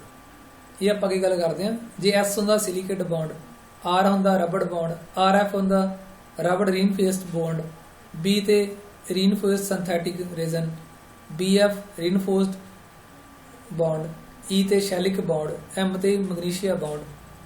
ਤਾਂ ਇਹ ਚੀਜ਼ਾਂ ਤੁਸੀਂ ਯਾਦ ਰੱਖਣੀਆਂ, ਇਹ ਜ਼ਰੂਰ ਯਾਦ ਰੱਖਣਾ ਆਹ ਵਾਲਾ ਪੁਆਇੰਟ ਵੀ ਬੌਂਡ ਕਿਹੜੇ ਕਿਹੜੇ ਕਿਵੇਂ ਵਰਤੇ ਜਾਂਦੇ ਨੇ। ਤਾਂ ਪੇਪਰ ਤੁਹਾਨੂੰ ਇੱਕ ਕੁਐਸਚਨ ਆਉਂਦਾ, ਐਵੇਂ ਲਿਖਿਆ ਆਉਂਦਾ, ਅੱਖਰ ਲਿਖੇ ਆਉਂਦੇ ਨੇ, ਤਾਂ ਉਹ ਪੁੱਛਦੇ ਨੇ ਵੀ ਏ ਇੱਥੇ ਏ ਕੀ ਹੈ। ਤਾਂ ਏ ਕੀ ਹੈ ਇੱਥੇ? Type of abrasive. ਕਿਹੜਾ ਅਬਰੈਸਿਵ? Aluminium oxide. ਜਾਂ ਪੁੱਛਿਆ ਜਾਂਦਾ ਇੱਥੇ 46 ਕੀ ਹੈ? 46 ਕੀ ਹੈ ਜੀ? ਗ੍ਰੇਨ ਸਾਈਜ਼, ਜੋ ਕਿ ਮੀਡੀਅਮ ਹੈ। ਜਾਂ ਪੁੱਛਿਆ ਜਾਂਦਾ ਵੀ ਇੱਥੇ ਵੀ ਕੀ ਹੈ? ਵੀ ਕਿਹੜਾ ਬੌਂਡ ਹੈ? ਪੁੱਛ ਲੈਂਦੇ ਨੇ ਵੀ ਕਿਹੜਾ ਬੌਂਡ ਹੈ, ਤਾਂ ਤੁਸੀਂ ਕਹਿਣਾ ਵਰਟੀਫਾਈਡ ਬੌਂਡ। ਇਹ ਤੁਸੀਂ 1 2 3 4 5 6 7 8 ਇਹ 8 ਦੀ 8 ਤੁਸੀਂ ਯਾਦ ਰੱਖਣੇ ਆ ਵੀ V vitrified bond, S silicate bond, R rubber bond, R F rubber reinforced bond, B ਤੇ ਰੈਜ਼ੋਨਾਈਡ ਬੌਂਡ, ਬੀ ਐਫ ਤੇ ਰੈਜ਼ੋਨਾਈਡ ਰੀਨਫੋਰਸਡ ਬੌਂਡ, ਈ ਤੇ ਸ਼ੈਲਿਕ ਬੌਂਡ, ਐਮ ਤੇ ਮੈਗਨੀਸ਼ੀਆ ਬੌਂਡ। ਇਹ ਤੁਸੀਂ ਯਾਦ ਰੱਖਣੇ ਆ 8 ਦੀ 8, ਕਿਉਂਕਿ ਪੇਪਰ ਜ਼ਿਆਦਾਤਰ ਇਹ ਕੁਐਸਚਨ ਨਹੀਂ ਹੁੰਦੇ ਵੀ ਇੱਥੇ ਆ ਕਿਹੜਾ ਬੌਂਡ ਹੈ। ਇੱਥੇ ਈ ਪਾਤਾ ਤਾਂ ਤੁਸੀਂ ਕਹਿਣਾ ਇਹ ਸ਼ੈਲਿਕ ਬੌਂਡ ਹੈ। ਠੀਕ ਹੈ ਜੀ, ਇਹ ਇੱਕ ਸਮਝਣ ਦਾ ਤਰੀਕਾ ਸੀ। ਗਾਰੰਟੀ ਵੀਲ ਦੇ ਉੱਪਰ ਲਿਖਿਆ ਹੁੰਦਾ ਤਾਂ ਆਪਾਂ ਨੂੰ ਸਾਰਾ ਪਤਾ ਲੱਗ ਜੂ। ਗਾਰੰਟੀ ਵੀਲ ਦੇ ਉੱਪਰ ਆ ਚੀਜ਼ ਲਿਖੀ ਹੋਈ ਤਾਂ ਆਪਾਂ ਨੂੰ ਪਤਾ ਲੱਗ ਜੂ ਕਿਹੜਾ ਇਹ ਆਕਸਾਈਡ ਹੈ, ਕਿਹੜਾ ਅਬਰੈਸਿਵ ਹੈਗਾ, ਕਿੰਨਾ ਉਹਦਾ ਗ੍ਰੇਨ ਸਾਈਜ਼ ਹੈ, ਕਿੰਨਾ ਉਹਦਾ ਗ੍ਰੇਡ ਹੈ, ਕਿੰਨਾ ਉਹਦਾ ਸਟਰਕਚਰ ਹੈ, ਤੇ ਕਿਹੜਾ ਉਹ 'ਚ ਬੌਂਡ ਲੱਗਿਆ ਹੋਇਆ।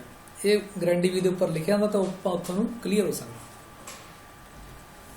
ਉਸ ਤੋਂ ਬਾਅਦ ਆਉਂਦਾ ਨਵੇਂ ਗਾਰੰਟੀ ਵੀਲ ਦੇ ਤੱਤ ਜਿਹੜੇ ਕਿ ਗ੍ਰਾਈਂਡਿੰਗ ਵੀਲ 'ਚ ਆਪਾਂ ਜੋ ਲੈ ਖਰੀਦ ਕੇ ਲਿਆਉਣਾ ਤਾਂ ਉੱਥੋਂ ਆਪਾਂ ਕੀ ਦੇਖਣਾ। ਇੱਕ ਤਾਂ ਦੇਖਾਂਗੇ ਡਾਇਆਮੀਟਰ, ਵੀ ਕਿੰਨੇ ਡਾਇਆਮੀਟਰ ਦਾ ਵੀਲ ਤੁਸੀਂ ਲੈ ਕੇ ਆਉਣਾ। ਫਿਰ ਉਹਦੀ ਹੋਲ ਦਾ ਕਿੰਨਾ ਸਰਾਖ ਆ, ਠੀਕ ਹੈ। ਫਿਰ ਉਹਦੀ ਮੋਟਾਈ ਇੱਕ ਸਮਾਨ ਆ ਜਾਂ ਉਹ ਟੇਪਰ ਆ। ਜਿੰਨੀਆਂ ਤੁਹਾਨੂੰ ਫੋਟੋ ਦਿਖਾਈਆਂ ਸਾਰੀਆਂ ਉਹ ਇੱਕ ਸਮਾਨ ਦੀਆਂ ਸੀ। ਟੇਪਰ ਵੀ ਹੁੰਦੇ ਜਿਹੜੇ ਕਟਿੰਗ ਕਰਨ ਵਾਸਤੇ ਲੈਂਦੇ ਆਪਾਂ, ਠੀਕ ਹੈ। ਫਿਰ ਕਿਹੜਾ ਮਟੀਰੀਅਲ ਤੁਸੀਂ ਉਹਦੇ ਨਾਲ ਗ੍ਰਾਈਂਡ ਕਰਨਾ, ਫਿਰ ਤੁਸੀਂ ਉਹਦੇ ਨਾਲ ਇੰਟਰਨਲ ਗ੍ਰਾਈਂਡਿੰਗ ਕਰਨੀ ਆ ਜਾਂ ਬਾਹਰੀ ਗ੍ਰਾਈਂਡਿੰਗ ਕਰਨੀ ਆ, ਉਹ ਚੀਜ਼ ਤੁਸੀਂ ਦੇਖਣੀ ਹੈ ਗ੍ਰਾਈਂਡਿੰਗ ਵੀਲ ਲੈਂਦੇ ਸਮੇਂ। ਉਹਦੇ ਫੇਸ ਦੀ ਸ਼ੇਪ ਕਹੀ ਜੀ ਹੈ, ਕਿੰਨੀ ਸਪੀਡ ਦੇ ਉੱਤੇ ਤੁਸੀਂ ਜਿਹੜਾ ਸਪਿੰਡਲ ਤੁਹਾਡਾ ਘੁੰਮਦਾ ਉਹ ਵੀ ਤੁਸੀਂ ਦੇਖਣਾ ਗ੍ਰਾਈਂਡਿੰਗ ਵੀਲ ਨੂੰ ਖਰੀਦਦੇ ਸਮੇਂ। ਕੰਮ ਕਿਹੋ ਜਿਹਾ ਕਰਨਾ ਉਹਦੇ ਉੱਪਰ, ਘਸਾਉਣ ਦਾ ਕੰਮ ਕਰਨਾ, ਤਿੱਖੇ ਕਰਨ ਦਾ ਕੰਮ ਕਰਨਾ ਜਾਂ ਕਟਿੰਗ ਦਾ ਕੰਮ ਕਰਨਾ, ਐਸੈਸ ਕਿੰਨਾ ਉਹਦੇ ਵਿੱਚ, ਠੀਕ ਹੈ। ਗ੍ਰੇਡ ਸਾਈਜ਼ ਜਾਂ ਗ੍ਰੇਨ ਕਿੰਨਾ, ਠੀਕ ਹੈ। ਗ੍ਰਾਈਂਡਿੰਗ ਵੀਲ ਤੁਹਾਡਾ ਆਟੋਮੈਟਿਕ ਆ ਜਾਂ ਤੁਸੀਂ ਹੱਥ ਨਾਲ ਕੰਮ ਕਰ ਰਹੇ ਹੋ, ਡਰਾਈ ਹੈ ਜਾਂ ਵੈਟ ਗ੍ਰਾਈਂਡਿੰਗ ਆ, ਵੀ ਲੂਬਰੀਕੈਂਟ ਵਰਤ ਰਹੇ ਹੋ ਠੰਡਾ ਕਰਨ ਵਾਸਤੇ ਜਾਂ ਸੁੱਕਾ ਚੱਲ ਰਿਹਾ। ਇਹ 12 ਚੀਜ਼ਾਂ ਤੁਸੀਂ ਉੱਤੇ ਧਿਆਨ ਨਾਲ ਰੱਖਣਾ ਪੈਂਦੀਆਂ ਨੇ ਜਦੋਂ ਵਾਈਟ ਗ੍ਰਾਈਂਡਿੰਗ ਵੀਲ ਤੁਸੀਂ ਖਰੀਦਦੇ ਹੋ। ਹੁਣ ਆ ਜਾਂਦੇ ਨੇ ਗ੍ਰਾਈਂਡਿੰਗ ਵੀਲ ਦੇ ਮੇਨ ਤੱਤ ਜਿਹੜੇ ਆਪਾਂ ਕਰਦੇ ਹਾਂ। ਗ੍ਰਾਈਂਡਿੰਗ ਵੀਲ ਇੱਕ ਪ੍ਰਕਾਰ ਦਾ ਔਜ਼ਾਰ ਹੈ ਜਿਸ ਵਿੱਚ ਅਣਗਿਣਤ ਛੋਟੇ ਛੋਟੇ ਕਿਨਾਰੇ ਐਜ ਹੁੰਦੇ ਹਨ, ਜਿਸ ਦੁਆਰਾ ਧਾਤੂ ਨੂੰ ਛੋਟੇ ਛੋਟੇ ਕਣਾਂ ਵਿੱਚ ਕੱਟਿਆ ਜਾਂਦਾ ਹੈ। ਇਸ ਨੂੰ ਗ੍ਰਾਈਂਡਿੰਗ ਮਸ਼ੀਨ ਤੇ ਫਿੱਟ ਕਰਕੇ ਇਸ ਦਾ ਉਪਯੋਗ ਕੀਤਾ ਜਾਂਦਾ ਹੈ। ਇੱਕ ਗ੍ਰਾਈਂਡਰ ਵੀਲ ਦੇ ਦੋ ਤੱਤ ਮੁੱਖ ਹੁੰਦੇ ਹਨ, ਜਿਵੇਂ ਪਹਿਲਾਂ ਹੀ ਕਿਹਾ ਸੀ, ਅਬਰੈਸਿਵ ਤੇ ਬਾਉਂਡ। ਅਬਰੈਸਿਵ ਕੀ ਹੁੰਦੇ ਨੇ? ਅਬਰੈਸਿਵ ਇੱਕ ਬਹੁਤ ਹੀ ਹਾਰਡ ਪਦਾਰਥ ਹੁੰਦਾ ਹੈ ਜਿਸ ਨੂੰ ਤੋੜਿਆ ਜਾਵੇ ਤਾਂ ਛੋਟੇ ਛੋਟੇ ਤੇਜ਼ਧਾਰ ਕਣਾਂ ਵਿੱਚ ਵੰਡਿਆ ਜਾਂਦਾ ਹੈ। ਜਿਵੇਂ ਤੁਸੀਂ ਕੱਚ ਨੂੰ ਤੋੜਦੇ ਹੋ ਨਾ, ਉਹ ਬਰੀਕ ਬਰੀਕ ਪਾਰਟਸ ਟੁੱਟਦਾ ਹੈ। ਇਸ ਤਰ੍ਹਾਂ ਅਬਰੈਸਿਵ ਬਹੁਤ ਹਾਰਡ ਹੁੰਦੇ ਨੇ, ਜੇ ਉਹਨਾਂ ਨੂੰ ਤੋੜੋਗੇ ਤਾਂ ਉਹ ਬਰੀਕ ਬਰੀਕ ਪਾਰਟਸ ਟੁੱਟਦੇ ਹਨ। ਇਸ ਤੇਜ਼ ਧਾਰ ਵਾਲੇ ਟੁਕੜਿਆਂ ਨੂੰ ਅਬਰੈਸਿਵ ਕਣ ਕਹਿੰਦੇ ਹਨ। ਇਸ ਕਈ ਪ੍ਰਕਾਰ ਦੀਆਂ ਅਸ਼ੁੱਧੀਆਂ ਮਿਲੀਆਂ ਹੁੰਦੀਆਂ ਹਨ। ਇਹਨਾਂ ਦਾ ਕੰਮ ਹੁੰਦਾ ਮਟੀਰੀਅਲ ਨੂੰ ਕੱਟਣਾ। ਅਬਰੈਸਿਵ ਦਾ ਦੋ ਤਰ੍ਹਾਂ ਦੇ ਅਬਰੈਸਿਵ ਹੁੰਦੇ ਨੇ, ਨੈਚੁਰਲ ਤੇ ਆਰਟੀਫਿਸ਼ੀਅਲ। ਨੈਚੁਰਲ ਜਿਹੜੇ ਕੁਦਰਤੀ ਤੌਰ ਤੇ ਮਿਲਦੇ ਨੇ, ਆਰਟੀਫਿਸ਼ੀਅਲ ਜਿਹੜੇ ਮਨੁੱਖ ਦੁਆਰਾ ਬਣਾਏ ਜਾਂਦੇ ਨੇ। ਨੈਚੁਰਲ ਅਬਰੈਸਿਵ ਵਿੱਚ ਕਿਹੜੇ ਕਿਹੜੇ ਆਉਂਦੇ ਨੇ? ਜਿਵੇਂ ਐਮਰੀ ਤੇ ਕੋਰੈਂਡਮ। ਐਮਰੀ ਵੀ ਇੱਕ ਪੱਥਰ ਆ, ਕੋਰੈਂਡਮ ਵੀ ਇੱਕ ਪੱਥਰ ਆ। ਐਮਰੀ ਜਿਹੜਾ ਤੁਸੀਂ ਰੇਗਮਾਰ ਹੁੰਦਾ ਨਾ, ਉਹਨੂੰ ਐਮਰੀ ਪੇਪਰ ਕਹਿੰਦੇ ਆ। ਉਹਦੇ ਉੱਤੇ ਐਮਰੀ ਪੱਥਰ ਨੂੰ ਤੋੜ ਕੇ ਬਰੀਕ ਤੋੜ ਕੇ, ਠੀਕ ਹੈ, ਉਹਦਾ ਗ੍ਰੇਡ, ਉਹਦਾ ਸਾਈਜ਼, ਗ੍ਰੇਨ ਸਾਈਜ਼ ਕੱਢ ਕੇ ਅਲੱਗ-ਅਲੱਗ ਦੇ ਫਿਰ ਇੱਕ ਬੌਂਡ ਦੇ ਨਾਲ ਐਮਰੀ ਪੇਪਰ ਦੇ ਉੱਤੇ ਫਿਕਸ ਕੀਤਾ ਹੁੰਦਾ। ਤੁਸੀਂ ਉਹਨੂੰ ਫਿਰ ਦੇਖੋ ਰਗੜਾਈ ਦਾ ਕੰਮ ਕਰਦੇ, ਉਹਦੇ ਨਾਲ ਘਸਾਉਣ ਦਾ ਕੰਮ ਕਰਦੇ। ਕੋਰੈਂਡਮ ਹੁੰਦਾ ਇੱਕ ਪੱਥਰੀ, ਜਿਵੇਂ ਤੁਸੀਂ ਦੇਖੀ ਆ ਕਾਰਪੈਂਟਰ ਟ੍ਰੇਡ ਵਿੱਚ ਹੁੰਦੀ ਆ। ਉਹ ਸੰਦ ਸਾਰੇ ਤਿੱਖੇ ਕਰਦੇ ਆ। ਫਿਟਰ ਦੇ ਵਿੱਚ ਵੀ ਹੁੰਦੀ ਆ। ਆਪਾਂ ਫਿਟਰ 'ਚ ਘੱਟ ਵਰਤਦੇ ਹਾਂ, ਕਾਰਪੈਂਟਰ ਵਾਲੇ ਜ਼ਿਆਦਾ ਵਰਤਦੇ ਨੇ। ਤੁਸੀਂ ਉੱਥੇ ਦੇਖਿਆ ਹੋਊਗਾ, ਉਹਨੂੰ ਘਸਾਉਣ ਜਿਹੜੇ ਸੰਦ ਤਿੱਖੇ ਕਰਦੇ ਆ, ਉਹ ਜਿਹੜੀ ਪੱਥਰੀ ਹੁੰਦੀ ਆ ਉਹਨੂੰ ਕੋਰੈਂਡਮ ਕਹਿੰਦੇ ਆ। ਕੋਰੈਂਡਮ ਵੀ ਇੱਕ ਉਹ ਮਟੀਰੀਅਲ ਦੀ ਬਣੀ ਹੁੰਦੀ ਆ, ਇੱਕ ਬੌਂਡ ਪਾ ਕੇ ਉਹ ਮਟੀਰੀਅਲ ਦੀ ਬਣਾਈ ਜਾਂਦੀ ਆ, ਠੀਕ ਹੈ। ਇਹ ਦੋਵੇਂ ਕੀ ਨੇ? ਐਲੂਮੀਨੀਅਮ ਆਕਸਾਈਡ ਜਿਹੜਾ ਇੱਕ ਹੈਗਾ ਆਪਣੀ ਅਬਰੈਸਿਵ ਨੇ, ਉਹਦੇ ਸ਼ੁੱਧ ਰੂਪ ਹੁੰਦੇ ਨੇ। ਸ਼ੁੱਧ ਰੂਪ 'ਚ ਆਪਾਂ ਆਰਟੀਫਿਸ਼ੀਅਲ ਬਣਾਉਣੇ ਆ। ਆਰਟੀਫਿਸ਼ੀਅਲ ਅਬਰੈਸਿਵ ਦੇ ਵਿੱਚ ਕਿਹੜੇ ਆ ਜਾਂਦੇ ਨੇ? ਸਿਲੀਕਨ ਕਾਰਬਾਈਡ ਅਤੇ ਐਲੂਮੀਨੀਅਮ ਆਕਸਾਈਡ ਪਿਓਰ ਫਾਰਮ 'ਚ ਆ ਜਾਂਦੇ ਨੇ। ਇਹਨਾਂ ਨੂੰ ਆਪਾਂ ਬਣਾਇਆ ਜਾਂਦਾ ਹੈ, ਆਰਟੀਫਿਸ਼ੀਅਲ ਬਣਾਇਆ ਜਾਂਦਾ। ਇਹ ਦੋ ਤਰ੍ਹਾਂ ਦੇ ਅਬਰੈਸਿਵ ਨੇ, ਨੈਚੁਰਲ ਜਿਸ 'ਚ ਐਮਰੀ ਦੇ ਕੋਰੈਂਡਮ ਆਉਂਦੇ ਨੇ, ਤੇ ਆਰਟੀਫਿਸ਼ੀਅਲ ਦੇ ਵਿੱਚ ਸਿਲੀਕਨ ਕਾਰਬਾਈਡ ਤੇ ਐਲੂਮੀਨੀਅਮ ਆਕਸਾਈਡ ਹੁੰਦੇ ਨੇ। ਐਲੂਮੀਨੀਅਮ ਆਕਸਾਈਡ ਤੇ ਸਿਲੀਕਨ ਕਾਰਬਾਈਡ ਦੋਨੇ ਬਹੁਤ ਸਖਤ ਮਟੀਰੀਅਲ ਨੇ। ਉਸ ਤੋਂ ਬਾਅਦ ਆ ਜਾਂਦੇ ਬੌਂਡ। ਬੌਂਡ ਤੁਹਾਨੂੰ ਪਹਿਲਾਂ ਹੀ ਦੱਸ ਚੁੱਕੇ ਹਾਂ, ਜਿਹੜਾ ਮਟੀਰੀਅਲ ਨੂੰ ਜੋੜਨ ਤੇ ਕਣਾਂ ਨੂੰ ਬੰਨ੍ਹ ਕੇ ਰੱਖਣ ਦਾ ਕੰਮ ਕਰਦਾ। ਬੌਂਡ ਉਹ ਤੱਤ ਹੈ ਜੋ ਉੱਭਰੇ ਹੋਏ ਸਿਵ ਦੇ ਕਣਾਂ ਨੂੰ ਜੋੜਨ ਵਿੱਚ ਸਹਿਯੋਗ ਕਰਦਾ ਹੈ, ਉਹਨਾਂ ਨੂੰ ਇਕੱਠਾ ਰੱਖਦਾ ਹੈ ਅਤੇ ਹਈਏ ਦੇ ਰੂਪ ਵਿੱਚ ਸੰਚਾਰਨ ਪ੍ਰਦਾਨ ਕਰਦਾ ਹੈ। ਬੌਂਡ ਦੇ ਦੁਆਰਾ ਹੀ ਗ੍ਰਾਈਂਡਿੰਗ ਪਹੀਏ ਨੂੰ ਭਿੰਨ-ਭਿੰਨ ਆਕਾਰ ਵਿੱਚ ਢਾਲਿਆ ਜਾ ਸਕਦਾ ਹੈ।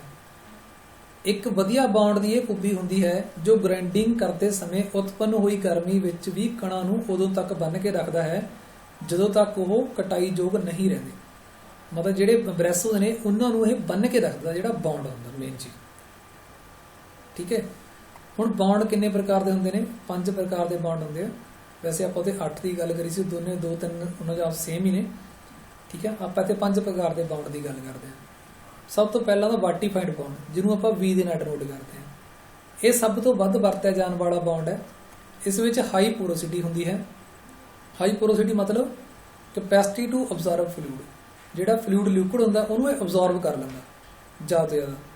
ਇਸ ਵਿੱਚ ਹਾਈ ਪੋਰੋਸਿਟੀ ਅਤੇ ਤਾਕਤ ਹੁੰਦੀ ਹੈ ਜੋ ਇਸ ਕਿਸਮ ਦੇ ਵੀਲ ਜ਼ਿਆਦਾ ਮੈਟਲ ਸਟਾਕ ਹਟਾਉਣ ਦੀ ਦਰ ਲਈ ਇਸ ਵੀਲ ਨੂੰ ਸੂਖਮ ਬਣਾਇਆ ਜਾਂਦਾ ਹੈ। ਜੇ ਆਪਾਂ ਨੇ ਜ਼ਿਆਦਾ ਮਟੀਰੀਅਲ ਰਿਮੂਵ ਕਰਨਾ ਗਾ ਕਿਸੇ ਚੀਜ਼ ਤੋਂ ਤਾਂ ਆਪਾਂ ਵਾਰਟੀਫਾਈਡ ਬੌਂਡ ਨਾਲ ਐਬਰੈਸਰ ਨੂੰ ਬੰਨ੍ਹ ਕੇ ਰੱਖਦੇ ਹਾਂ, ਮਤਲਬ ਵਾਰਟੀਫਾਈਡ ਬੌਂਡ ਵਰਤਿਆ ਜਾਂਦਾ। ਇਹ ਵੀਲ ਦੇ ਇਸ ਵੀਲ ਦੇ ਉੱਤੇ ਕਿਸੇ ਤਰ੍ਹਾਂ ਦੇ ਪਾਣੀ, ਐਸਿਡ, ਤੇਲ ਜਾਂ ਤਾਪਮਾਨ ਦਾ ਬੁਰਾ ਪ੍ਰਭਾਵ ਨਹੀਂ ਪੈਂਦਾ।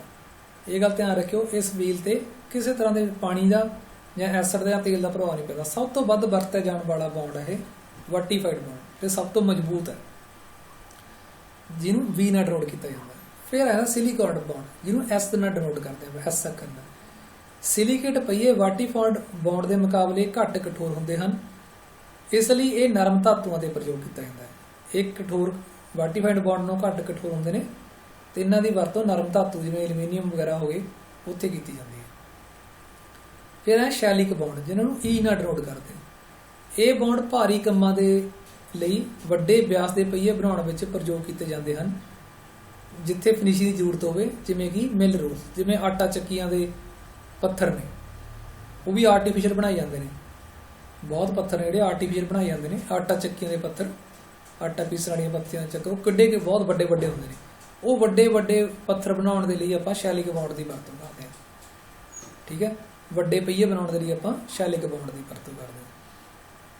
ਫਿਰ ਹੈ ਰਬੜ ਬੌਂਡ। ਇਹ ਥੋੜਾ ਲਚਕੀਲਾ ਹੁੰਦਾ, ਕਿਉਂਕਿ ਰਬੜ ਦਾ ਬੌਂਡ ਦਾ ਥੋੜਾ ਜਿਹੜਾ ਆਪਣਾ ਪੱਥਰ ਆ ਨਾ, ਉਹ ਲਚਕੀਲਾ ਹੁੰਦਾ। ਰਬੜ ਬੌਂਡ ਦਾ ਪ੍ਰਯੋਗ ਪਹਿਲਾਂ ਉੱਥੇ ਕੀਤਾ ਜਾਂਦਾ ਹੈ ਜਿੱਥੇ ਥੋੜਾ ਲਚੀਲਾਪਣ ਪਹੀਏ ਦੀ ਜ਼ਰੂਰਤ ਹੋਵੇ, ਜਿੱਥੇ ਥੋੜਾ ਲਚੀਲਾਪਣ ਦੀ ਜ਼ਰੂਰਤ ਹੋਵੇ। ਆਮ ਤੌਰ ਤੇ ਇਹਦੀ ਵਰਤੋਂ ਕਟਿੰਗ ਵੀਲ ਨੂੰ ਕਟਿੰਗ ਕਰਨ ਲਈ ਕਰੀ ਜਾਂਦੀ ਹੈ। ਜਿਹੜਾ ਆਪਾਂ ਵੀਲ ਬਣਾਉਣੇ ਆ ਉਹਦੀ ਕਟਿੰਗ ਕਰਨ ਲਈ ਆਪਾਂ ਰਬੜ ਬੌਂਡ ਦੀ ਵਰਤੋਂ ਕਰਦੇ ਹਾਂ। ਕਟਿੰਗ ਵੀਲ ਨੂੰ ਹੀ ਕੱਟ ਕਰਨ ਲਈ ਰਬੜ ਬੌਂਡ ਦੀ ਵਰਤੋਂ ਕੀਤੀ ਜਾਂਦੀ ਹੈ।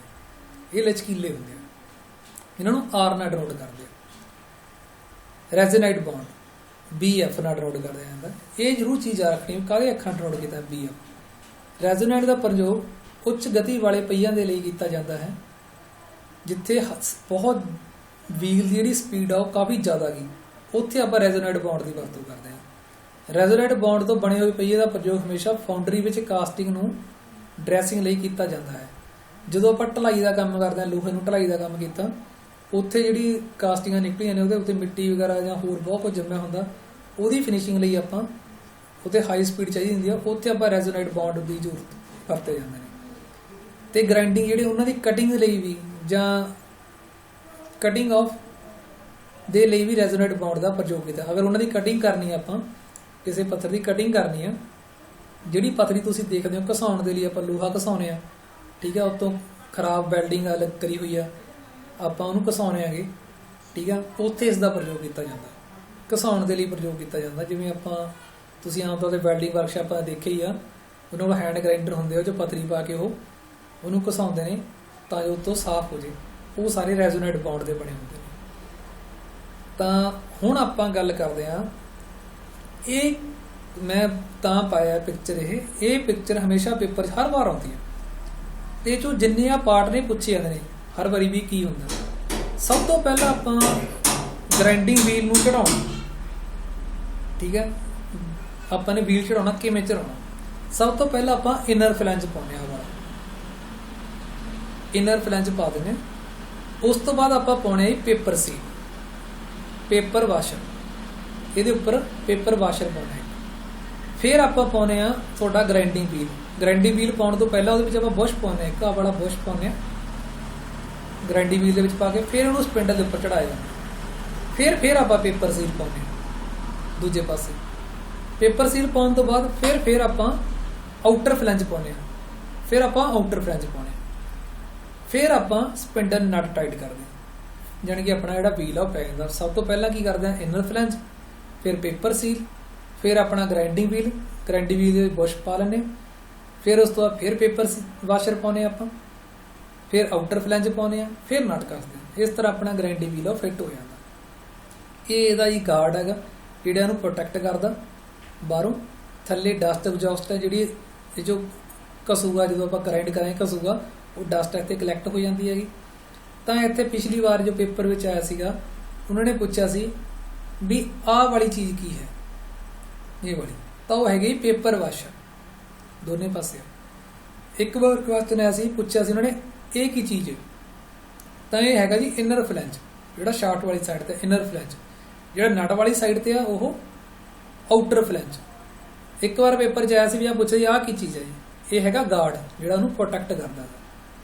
ਠੀਕ ਹੈ, ਤਾਂ ਇਹ ਤੁਸੀਂ ਡਾਇਗਰਾਮ ਦਿਮਾਗ 'ਚ ਬਿਠਾ ਲੈਣੀ ਆ ਪ੍ਰੋਪਰ ਤਰੀਕੇ ਨਾਲ ਵੀ ਕਿਹੜਾ ਪਾਰਟ ਕਿਹੜਾ ਹੁੰਦਾ ਹੈ। ਆ ਇਹਦਾ ਵਿੱਚ ਜਿਹੜਾ ਗੈਪ ਬਚ ਗਿਆ ਫਲੈਂਜ ਦੇ ਵਿੱਚ, ਆਹ ਇਹ ਵਾਲਾ, ਇਹਨੂੰ ਕਲੀਅਰੈਂਸ ਕਹਿੰਦੇ ਆ, ਦੋਨੇ ਪਾਸੇ ਹੈ, ਇਹ ਕਲੀਅਰੈਂਸ ਕਹਿੰਦੇ ਆ।